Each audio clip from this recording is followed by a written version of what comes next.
आज़ादी के बाद नेहरू जी को ऐतिहासिक बहुमत मिला, तो उसका फायदा उठा के उन्होंने 1954 में संविधान में आर्टिकल 35A जोड़ दिया और 1984 में राजीव गांधी को जब ऐतिहासिक बहुमत मिला तो उन्होंने सिटीजनशिप एक्ट में धारा 6A जोड़ दिया।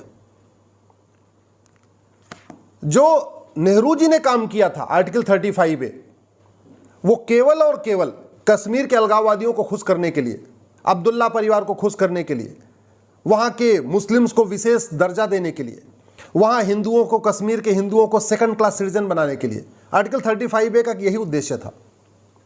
लेकिन उससे भी खतरनाक काम राजीव गांधी ने किया 1985 में। उन्होंने सिटीजनशिप एक्ट में धारा 6A जोड़ दिया, सेक्शन 6A। मैं क्यों कह रहा हूं ये 6A ज्यादा खतरनाक है? क्योंकि 35A का केवल इतना हुआ कि हिंदू सेकंड क्लास हो गए और वहां के मुस्लिम्स को, वहां के अलगाववादियों को थोड़ा विशेष दर्जा मिल गया। लेकिन वहां के घुसपैठियों को नागरिकता नहीं मिली थी 35A के कारण, केवल विशेष दर्जा मिला था। राजीव गांधी ने जो सेक्शन 6A जोड़ा, इसके कारण असम में आए हुए लगभग 60 लाख बांग्लादेशियों को नागरिकता मिल गई। विषय सुप्रीम कोर्ट में चल रहा है। सेक्शन 6A की वैलिडिटी पे 5 जजों की बेंच सुनवाई करने जा रही है। 17 अक्टूबर से सुनवाई होगी। फैसला क्या आएगा भगवान जाने, वो सुप्रीम कोर्ट को तय करना है, 5 जजों की बेंच को तय करना है। लेकिन मैं आपको कुछ इसके फैक्ट बता देता हूं।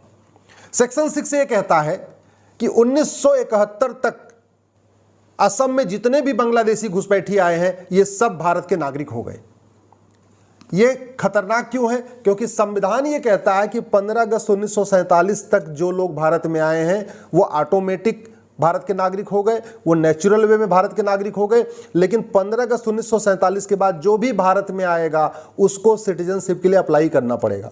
और बहुत लोगों को सिटीजनशिप मिली है, बहुत सारे पाकिस्तान के लोगों को सिटीजनशिप मिली है, अफगानिस्तान के लोगों को सिटीजनशिप मिली है, बांग्लादेश के लोगों को सिटीजनशिप मिली है, अदनान सामी को सिटीजनशिप मिली है, ऐसे बहुत लोगों को मिली है। बस करना यह है, ऑटोमेटिक नहीं मिलेगी, उनको अप्लाई करना पड़ेगा। लेकिन राजीव गांधी ने सेक्शन 6 से जो जोड़ दिया, उसके कारण जो कट ऑफ डेट दे दिया वो 15 अगस्त 1947 से बढ़ा के कट ऑफ डेट दे दिया 1971 की। और 1971 तक असम में 60 लाख घुसपैठिए आ गए थे। अब घुसपैठियों की पहचान करना इसलिए मुश्किल हो गया कि 1971 के बाद में भी जो घुसपैठिए असम में आए हैं, चाहे वो 80 में आए या 1985 में आए या 1990 में आए या 2000 में आए या अभी भी आए, 5 साल पहले आए या 10 साल पहले आए, वो सारे के सारे घुसपैठिए ये कह रहे हैं कि हम तो जी 1971 के पहले आ गए थे असम में। पहली बात तो ये, जब संविधान कहता है कि कट ऑफ डेट 15 अगस्त 1947 है, 1947 के बाद जो भी आया है उसको अप्लाई करना पड़ेगा। तो एक देश में 2 विधान क्यों चल रहा है? पूरे देश के लिए कट ऑफ डेट क्या है? 1947। लेकिन असम के लिए कट ऑफ डेट क्या है? 1971। अब 1971 के बाद जो आए वो भी कह रहे हैं 1971 के पहले आए।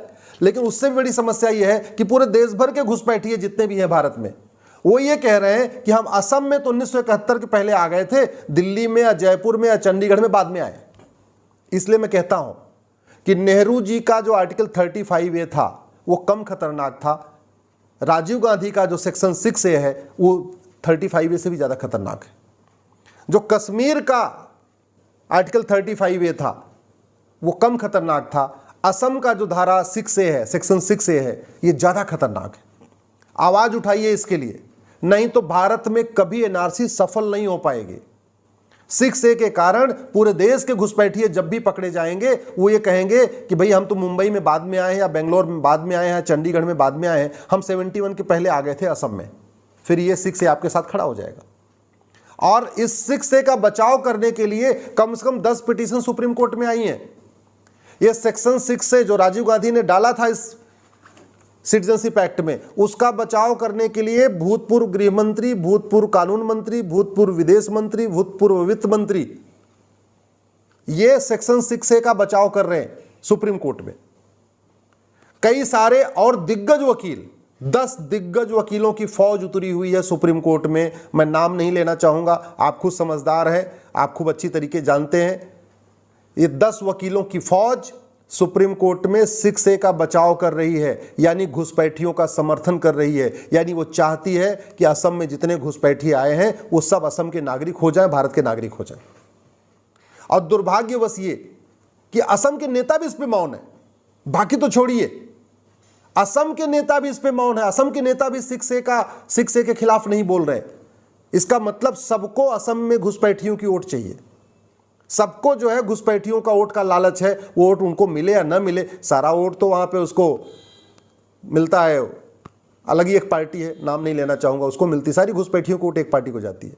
लेकिन जिनको नहीं मिलती वो भी इस लालच में बैठे हैं कि नहीं नहीं नहीं, 6A का विरोध नहीं करना है। मैं देश की जनता से निवेदन करना चाहता हूं, आप सबसे निवेदन करना चाहता हूं, इसके दुष्परिणाम को समझिए।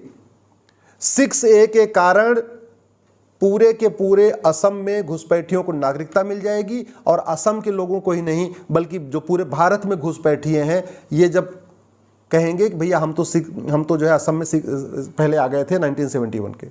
इसलिए एक देश में दो विधान चल रहा है, एक देश में नागरिकता का दो कानून चल रहा है।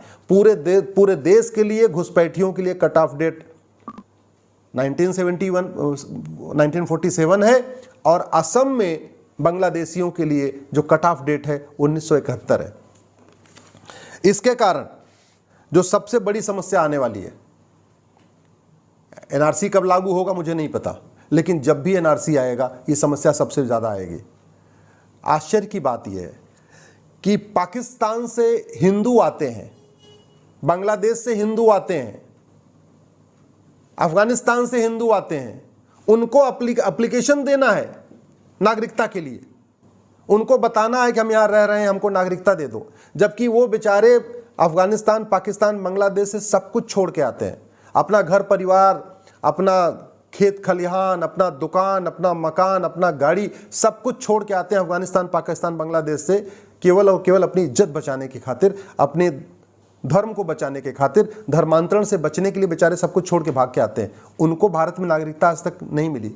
उनके लिए अभी जो स्पेशल कानून बना है उसमें भी कितने लोगों को नागरिकता मिली है, अभी ये भी सोचने का विषय है। तो बाद में पता चलेगा कि कितने अफगानिस्तान, पाकिस्तान, बांग्लादेश के कितने हिंदुओं को अब तक नागरिकता मिली।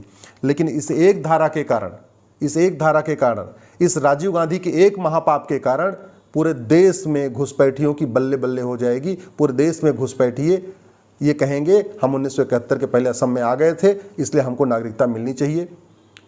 और ये भी एक बड़े दुख की बात है कि सुप्रीम कोर्ट में सेक्शन 6A के खिलाफ केवल 5 याचिकाएं हैं, केवल 5, और 6A के समर्थन में 10 याचिकाएं हैं।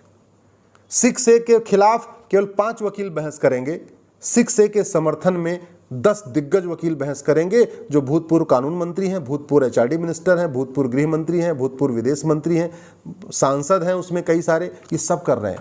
कौन उनको फीस दे रहा है ये भगवान जाने, कहाँ से उनको फंडिंग हो रही है ये भगवान जाने, घुसपैठियों के पास इतना पैसा कैसे आ रहा है जो उन्होंने इतने दिग्गज वकीलों को हायर कर लिया है सुप्रीम कोर्ट में, ये आप खुद सोचिए। लेकिन मैं तो ये कह रहा हूँ इसके खिलाफ आवाज़ उठाइए। ये राजीव गांधी का धारा 6A नेहरू के धारा 35A से ज़्यादा खतरनाक है। असम की धारा 6A कश्मीर की धारा 35A से ज़्यादा खतरनाक है। असम की धारा 6A से सारे घुसपैठियों को भारत की नागरिकता मिल जाएगी। असम की धारा 6A के कारण हिंदू वहाँ माइनॉरिटी हो जाएंगे, 9 जिलों में तो पहले ही माइनॉरिटी हो चुके हैं। असम की धारा 6A के कारण पूरे असम की डेमोग्राफी बदल जाएगी, और असम की धारा 6A के कारण धीरे धीरे धीरे पूरे भारत की डेमोग्राफी बदल जाएगी। क्योंकि असम में तो 60 लाख आए थे, अब तो 1 करोड़ के आसपास हो चुके हैं, लेकिन पूरे देश में 5 करोड़ से ज़्यादा घुसपैठिए हैं। उस पर मेरी एक अलग PIL चल रही है जिसमें मैंने कहा कि पूरे देश में 5 करोड़ से ज़्यादा घुसपैठिए आ चुके हैं। वो बच्चे भी पैदा कर रहे हैं, अपने परिवार को भी बढ़ा रहे हैं, सब कुछ बढ़ा रहे हैं। और अगर ये 6A ख़त्म नहीं हुआ तो जैसे फ्रांस जला है, जैसे इजराइल जला है, आज नहीं तो 5 साल के बाद, 10 साल के बाद ये पूरा भारत जलेगा। इसलिए मैं कह रहा हूँ धारा 6A को ख़त्म करने की आवाज़ उठाइए। इस वीडियो को अपने सांसद को भेजिए, अपने विधायक को भेजिए, अपने मंत्री को भेजिए, आप जिस पार्टी को मानते हैं उस पार्टी के अपने नेता को भेजिए। अगर 6A ख़त्म नहीं हुई तो कभी NRC सफल नहीं होगी, कभी घुसपैठिए यहाँ से नहीं जाएंगे, और घुसपैठिए परमानेंट भारत के नागरिक बन जाएंगे।